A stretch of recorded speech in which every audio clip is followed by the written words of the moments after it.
Cuanto más empiezas a investigar qué pensamos, qué entendemos, de dónde venimos, qué creemos que estamos haciendo, más empezamos a ver que nos han mentido. Todas las instituciones nos han mentido. ¿Qué te hace pensar que la institución religiosa sea la única que no lo ha hecho nunca? Las instituciones religiosas de este mundo están cubiertas de basura. Las instituciones religiosas de este mundo han sido creadas por las mismas personas que nos han dado a nuestro gobierno, a nuestra corrupta educación, que establece sus monopolios bancarios, porque a nuestros dueños les importa un bledo a usted o su familia. Todo lo que les preocupa es aquello por lo que siempre se han preocupado: el control de todo el maldito mundo. Hemos sido desviados de la verdadera presencia divina en el universo, que los hombres han llamado Dios. No sé lo que es Dios, pero sé lo que no es. Y hasta que no estés preparado para considerar toda la verdad, y a donde pueda ir, a quién te puede llevar, si quieres mirar a otro lado o creerlo más fácil, entonces en algún punto descubrirás que estás jugando con la justicia divina. Cuanto más te educas a ti mismo, más entiendes de dónde vienen las cosas y más obvias se vuelven y empiezas a ver mentiras en todos lados. Tienes que conocer la verdad e investigar la verdad, y la verdad te devolverá la libertad. Lo encontrarán difícil aquellos que han tomado la autoridad como la verdad, en lugar de la verdad como autoridad.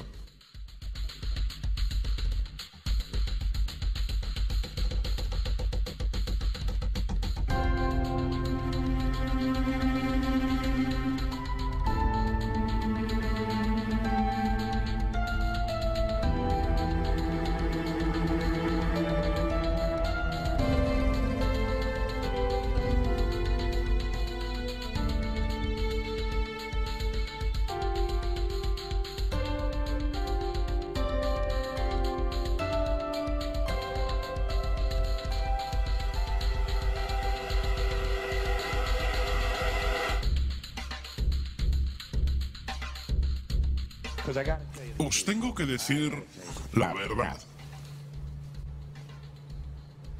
Cuando hablamos de tonterías, enormes, gigantescas sandeces, tenemos que observar sobrecogidos al campeón de todos los tiempos en falsas promesas y exageraciones: la religión.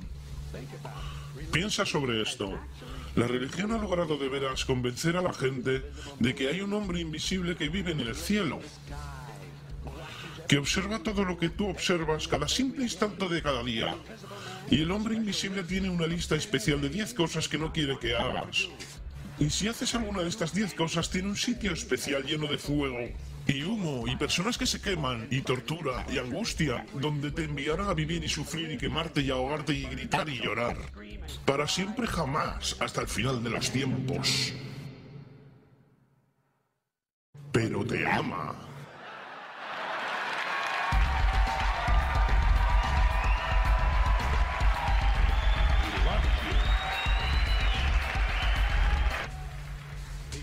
Te ama y necesita dinero. Siempre necesita dinero. Es omnipotente, perfecto, omnisciente y sabio, pero por alguna razón no sabe prescindir del dinero. Las instituciones religiosas reciben miles de millones de dólares, no pagan impuestos y siempre necesitan un poco más. Por si querías una historia falsa de las buenas, aquí la tienes. Mentira sagrada.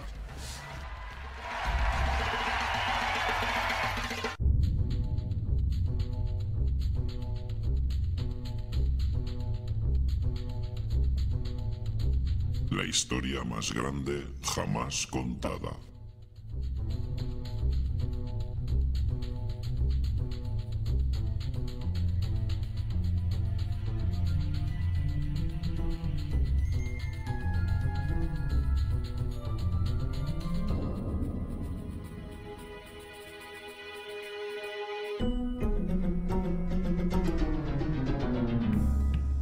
Este es el Sol. Ya desde hace 10.000 años antes de Cristo, La historia es abundante en esculturas y escrituras que reflejan el respeto y la adoración de las personas por este objeto. Y es fácil entender el por qué, visto que cada mañana el sol aparece, llevando consigo la luz, el calor, la seguridad al hombre, salvándolo del frío, de la oscuridad y de las tinieblas pobladas de predadores en la noche. Sin ello, las antiguas culturas entendieron que las cosechas no crecerían y la vida sobre el planeta no habría sobrevivido. Estas realidades han hecho del sol el objeto más adorado de todos los tiempos. Del mismo modo, también fueron conscientes de las estrellas. El estudio de las estrellas les permitió reconocer y predecir acontecimientos que ocurrieron en largos periodos de tiempo, como los eclipses y las lunas llenas. Catalogaron grupos celestes de aquello que hoy conocemos como constelaciones. Esta es la Cruz del Zodiaco, una de las imágenes conceptuales más antiguas de la historia humana. Muestra el Sol mientras figurativamente pasa por las 12 mayores constelaciones en el curso del año. También refleja los 12 meses del año, las 4 estaciones y los solsticios y equinoccios. El término zodiaco se debe al hecho de que las constelaciones fueron antropomórficas o personificadas como figuras o animales. Las antiguas civilizaciones no se limitaron solamente a seguir el sol y las estrellas, personificaron con mitos elaborados que reflejaron sus movimientos y relaciones. El sol, con sus calidades de portador de vida y salvador de vida, fue representado como representante del invisible creador o Dios. También fue conocido como Dios Sol, la luz del mundo, el salvador de la humanidad. Del mismo modo, las 12 constelaciones representaron los sitios que Dios Sol visitó y fueron identificados por el nombre, generalmente representando sucesos naturales que ocurrían durante este periodo del año. Por ejemplo, Acuario, el portador del agua que traía las lluvias primaverales.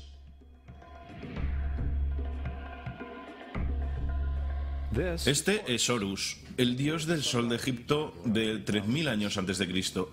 Es el sol antropomorfizado y su vida es una serie de alegorías mitológicas que tienen que ver con su movimiento en el cielo. Gracias a los antiguos jeroglíficos egipcios sabemos mucho sobre este Mesías solar. Por ejemplo, Horus, siendo el sol o la luz, tuvo a un enemigo conocido como Set, y Set fue la personificación de la oscuridad o la noche. Y metafóricamente hablando, cada mañana Horus vencía la batalla contra Set, mientras que al atardecer Set vencía sobre Horus mandándolo al mundo subterráneo. Es importante notar que oscuridad contra luz o bueno contra lo malo siempre ha sido una de las dualidades mitológicas más conocidas y es expresada hoy día de muchos modos. Hablando en general, la historia de Horus es como sigue. Horus nació el 25 de diciembre de la Virgen Isis Meri. Su nacimiento fue acompañado por una estrella en el este, que a su vez 3 reyes siguieron para encontrar y adorar al nuevo Salvador. A la edad de 12 años fue un niño maestro, y a los 30 años fue bautizado por una figura conocida Anu y empezó así su ministerio. Horus tuvo 12 discípulos que viajaron con él. Hizo milagros como curar a los enfermos y caminar sobre el agua. Horus fue conocido por muchos hombres como la Verdad, Luz, el Sagrado Hijo de Dios, el Buen Pastor, el Cordero de Dios y muchos otros.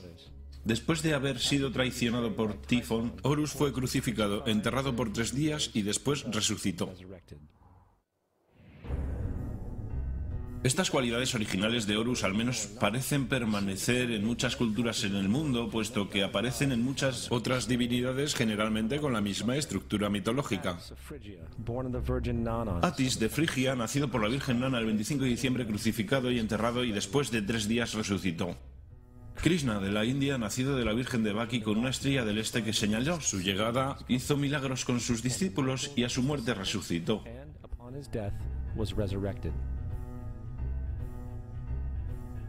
Dionisio de Grecia, nacido por una virgen el 25 de diciembre, fue un viajero maestro. Él hizo milagros como transformar agua en vino, fue llamado Rey de los Reyes, el único Hijo de Dios, el Alfa y el Omega, y muchos otros, y a su muerte fue resucitado.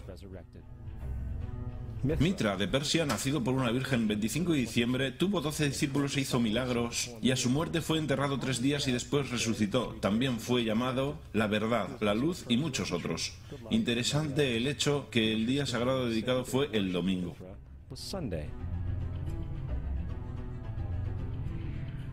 La evidencia es que ha habido numerosos salvadores en diferentes periodos en todo el mundo que tienen las mismas características. La pregunta que queda es, ¿por qué estas características? ¿Por qué nacidos de una virgen el 25 de diciembre? ¿Por qué muerto por 3 días e inevitablemente resucitado? ¿Por qué 12 discípulos? Para descubrirlo examinamos el más reciente de los mesías solares.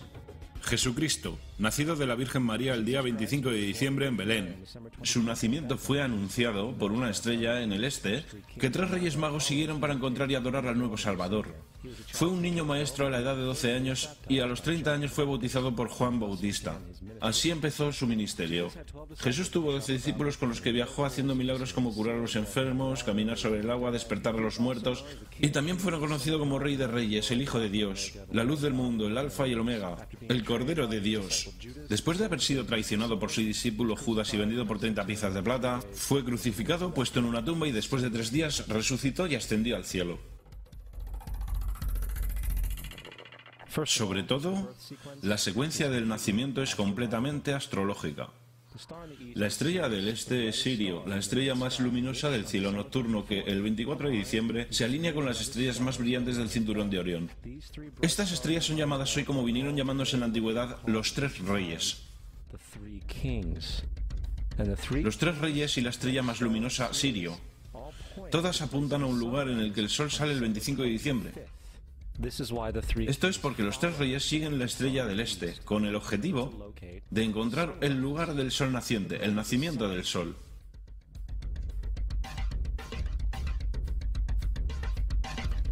La Virgen María es la constelación Virgo. Virgo en latín significa virgen. El antiguo símbolo de Virgo es la M modificada. Esta es la razón por la que María, junto con las otras madres vírgenes como Mirra, la madre de Adonis, o Maya, la madre de Buda, empezaron con M. Virgo también es a veces llamado como la casa del pan, y la representación de Virgo es una virgen con un haz de trigo. Esta casa del pan y el símbolo del trigo representan agosto y septiembre, el tiempo de la recolección. Belén, además se traduce literalmente como casa del pan. Belén es por tanto una referencia a la constelación Virgo, un lugar en el cielo, no sobre la tierra. Hay otro fenómeno muy interesante que ocurre el día 25 de diciembre, el solsticio de invierno. Del solsticio veraniego al invernar los días se vuelven más cortos y fríos. Desde la perspectiva del hemisferio norte, el sol parece moverse hacia el sur volviéndose cada vez más pequeño, acortándose los días y llegando el fin de las cosechas. Con su llegada el solsticio invernal simbolizó el proceso de la muerte. Fue la muerte del sol. Antes del 22 de diciembre, la muerte del sol fue observada completamente y puesto que el sol se mueve hacia el sur continuamente por 6 meses, también es el día en que se encuentra el punto más bajo del cielo. Aquí ocurre una cosa extraña. El sol deja de moverse hacia el sur, al menos por lo que se puede percibir, por 3 días. Durante estos 3 días de pausa, el sol reside en las vecindades de la constelación conocida como Cruz del Sur. Después de este tiempo, el 25 de diciembre, el Sol se mueve 1 grado al norte, esta vez llevando consigo días más largos, el calor y la primavera. Por tanto, se dijo, el Sol ha muerto sobre la cruz. Ha quedado muerto por 3 días y después ha vuelto a nacer. Esta es la razón por la que Jesús y otros numerosos dioses del Sol comparten la crucifixión, la muerte por 3 días y el concepto de resurrección. Es el periodo de transición después de que el Sol cambia de dirección hacia el hemisferio norte del planeta, llevando la primavera y la salvación. En todo caso, no celebraron la resurrección del Sol sino hasta el equinoccio de primavera o Pascua. Esto es debido al hecho que en el equinoccio de primavera oficialmente el Sol derrota a las fuerzas de las tinieblas y el día se vuelve por tanto más largo en duración que la noche, y las condiciones revitalizantes de la primavera emergen. Ahora, probablemente lo más obvio de todo el simbolismo astrológico alrededor de Jesús concierne a los 12 discípulos. Son sencillamente las 12 constelaciones del zodiaco, con lo que Jesús, siendo el Sol, viaja acompañado de ellas. En efecto, el número 12 es repetido muchas veces en toda la Biblia. Este libro tiene mucho más que ver con la astrología que con cualquier otra cosa. Volviendo a la cruz del zodiaco, la vida figurativa del Sol no fue solo una expresión artística o un instrumento para trazar los movimientos del Sol. También fue un símbolo espiritual pagano, cuya versión simplificada parecía esto. Este no es un símbolo cristiano. Es la adaptación pagana de la cruz del zodiaco.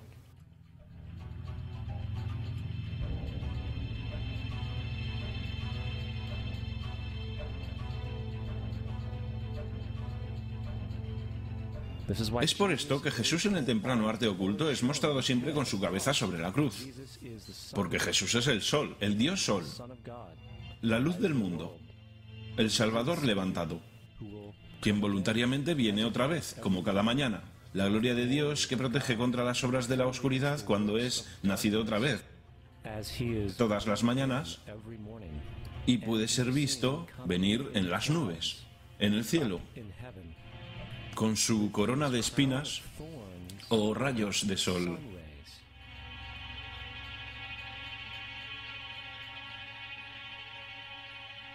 Ahora, de las muchas metáforas astrológicas astronómicas en la Biblia, una de las más importantes tiene que ver con las edades. Durante toda la escritura hay referencias numerosas a las edades. Para comprender esto, tenemos que estar familiarizados con el fenómeno conocido como la precesión de los equinoccios. Los antiguos egipcios, junto con culturas mucho más antiguas que ellos, supieron que cada 2150 años el amanecer en la mañana del equinoccio de primavera ocurre en un signo diferente del zodiaco. Esto tiene que ver con un lento bamboleo que mantiene la Tierra al rotar sobre su eje. Es llamado precesión porque las constelaciones se van retrasando, en vez de atravesar el ciclo normal anual.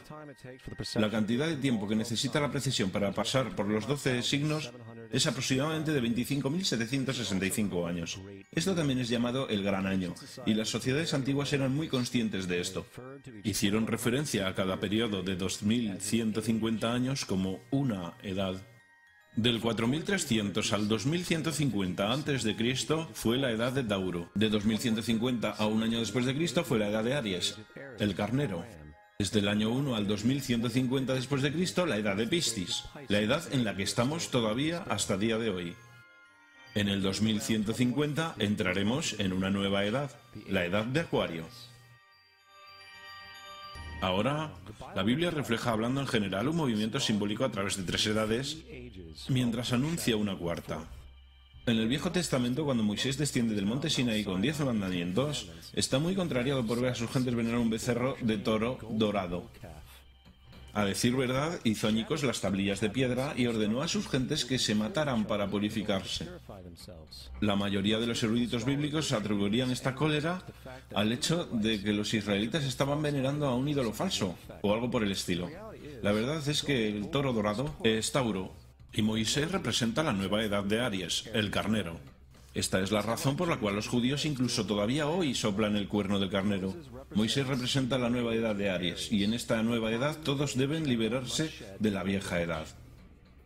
Las otras deidades marcan estas transiciones igualmente, como Mitra, un dios precristiano que mata el toro con la misma simbología. Ahora Jesús es la figura que conduce a la edad que sigue a Aries, la edad de Piscis, o los 2 peces. El simbolismo de pez es muy abundante en el Nuevo Testamento, cuando Jesús alimenta a 5.000 personas con pan y 2 peces. Cuando empieza su ministerio caminando a lo largo de Galilea, se hace amigo de 2 pescadores que lo siguen. Creo que todos hemos visto el pez Jesús en la parte trasera de los coches de mucha gente, aunque pocos saben lo que significa realmente. Es un simbolismo astrológico pagano para el reino del sol durante la edad de Piscis. También la presunta fecha de nacimiento de Jesús es esencialmente el principio de esta edad. En Lucas 22:10, cuando Jesús es preguntado por sus discípulos que dónde estará en la próxima Pascua después de marcharse, Jesús responde: «Contemplad, cuando estéis entrando en la ciudad, allí conoceréis a un hombre llevando un cántaro de agua. Síguelo hasta la casa donde entre». Esta Sagrada Escritura es con mucho una de las más reveladoras de todas las referencias astrológicas. El hombre que lleva un cántaro de agua es Acuario. El portador del agua, que es descrito como un hombre que vierte una jarra de agua permanente, representa la edad de después de Piscis. Y cuando el sol, el dios Sol, deja la edad de Piscis, Jesús, entrará en la casa de Acuario, porque Acuario sigue a Piscis en la precesión de los equinoccios. Todo lo que Jesús está diciendo es que después de la edad de Piscis vendrá la edad de Acuario. Todos hemos oído hablar alguna vez del fin de los tiempos o del fin del mundo.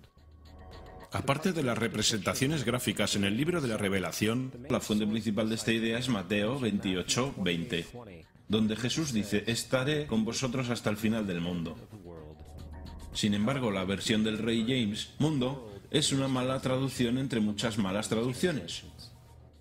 La palabra que realmente está utilizando es eón, que significa edad. Estaré con vosotros hasta el final de la edad. Es cierto, pues la personificación solar de Piscis de Jesús terminará cuando el Sol entre en la edad de Acuario. En su totalidad, el concepto del fin de los tiempos y fin del mundo es una alegoría astrológica mal interpretada. Digámosle eso a los aproximadamente 100 millones de personas en USA que creen que el final del mundo se acerca. El símbolo de Jesús, además de ser un híbrido literario y astrológico, es más explícitamente un plagio del dios sol egipcio Horus. Por ejemplo, este grabado de hace aproximadamente 3.500 años en las paredes del templo Luxor en Egipto. Son las imágenes de la proclamación, la concepción inmaculada, el nacimiento y adoración de Horus. Las imágenes comienzan con la visión que anuncia a la Virgen Isis que concebirá Horus. Luego Nef, el Espíritu Santo que deja embarazada a la Virgen, y luego el nacimiento virginal y la adoración. Esta es exactamente la historia del milagro de la concepción de Jesús. A decir verdad, las semejanzas literarias entre Horus y Jesús son sorprendentes.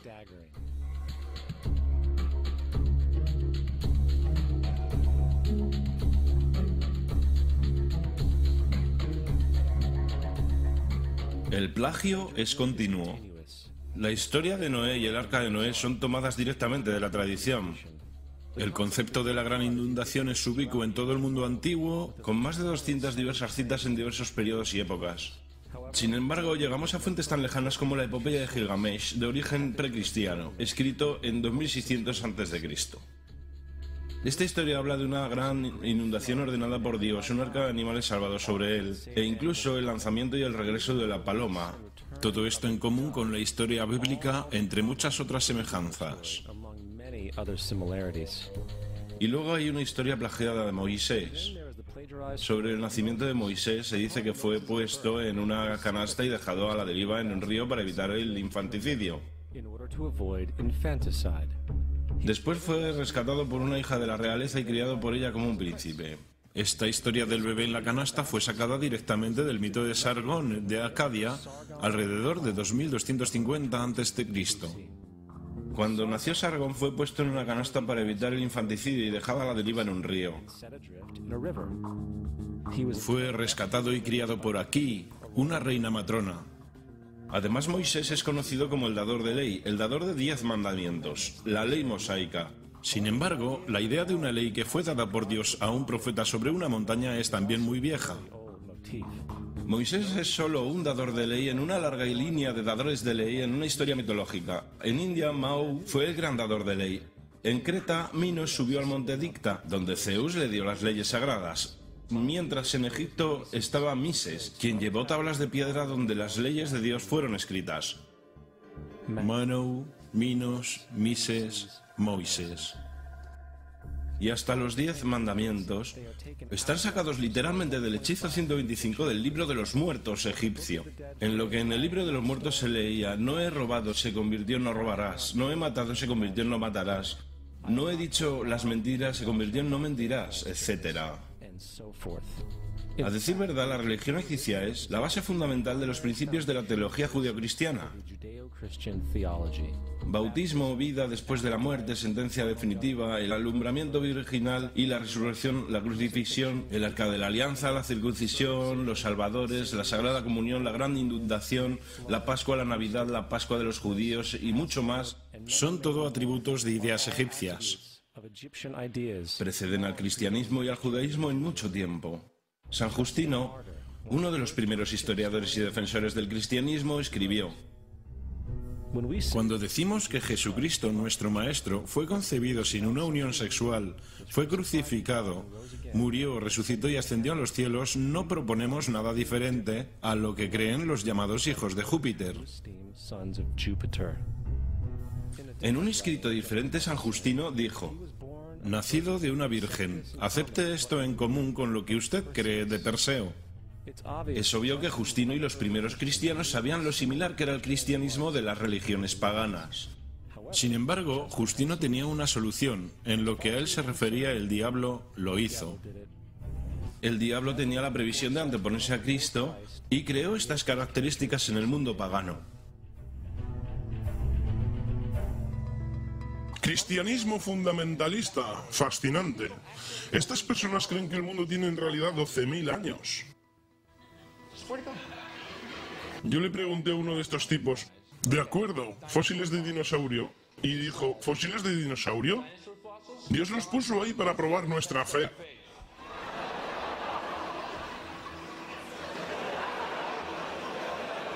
Pienso que Dios te puso aquí para probar mi fe, amigo.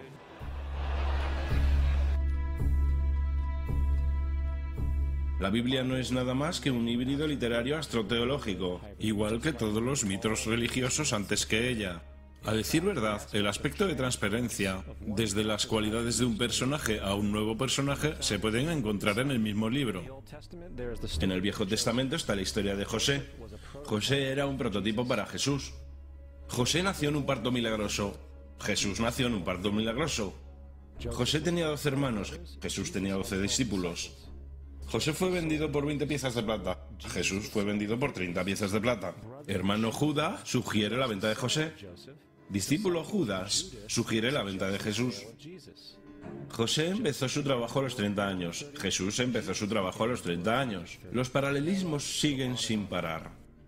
Además, ¿hay alguna evidencia histórica no bíblica de alguna persona viviendo con el nombre de Jesús? El hijo de María que viajó con 12 seguidores, sanando a las personas y cosas por el estilo. Hay numerosos historiadores que vivieron alrededor del Mediterráneo, tanto durante como después de la presunta vida de Jesús.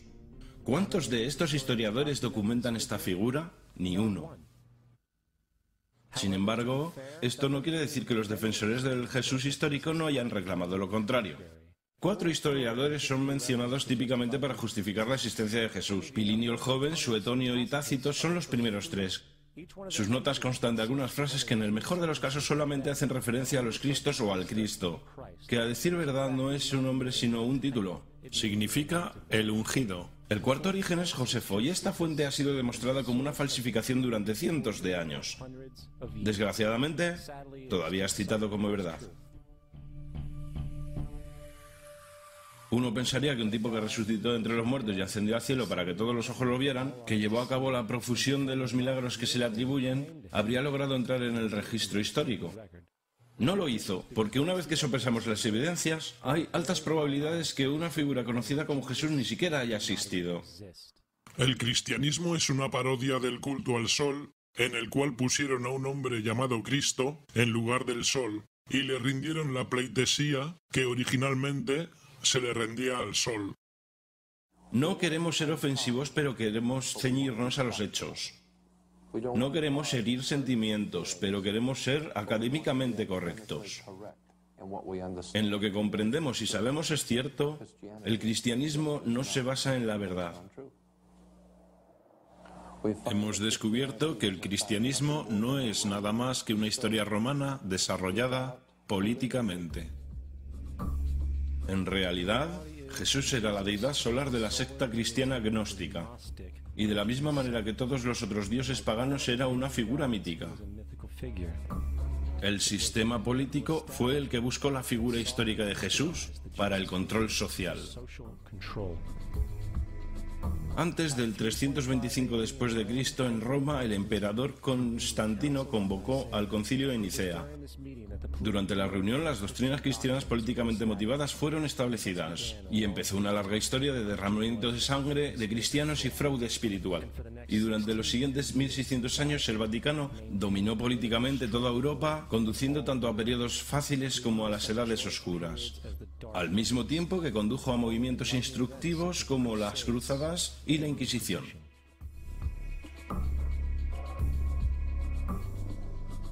El cristianismo, junto con todos los demás sistemas de creencias, es el fraude de la era. Sirvió para separar la especie del mundo natural y de un individuo a otro, y además respalda la sumisión ciega a la autoridad. Reduce la responsabilidad humana al efecto que Dios lo controla todo, y los crímenes a su vez horribles puedan ser justificados en nombre de la búsqueda divina. Y aún más importante, otorga poderes a aquellos que saben la verdad, pero usan el mito para manipular y controlar sociedades. El mito religioso es el dispositivo de más alcance creado nunca y sirve como el suelo psicológico sobre el cual pueden prosperar otros mitos.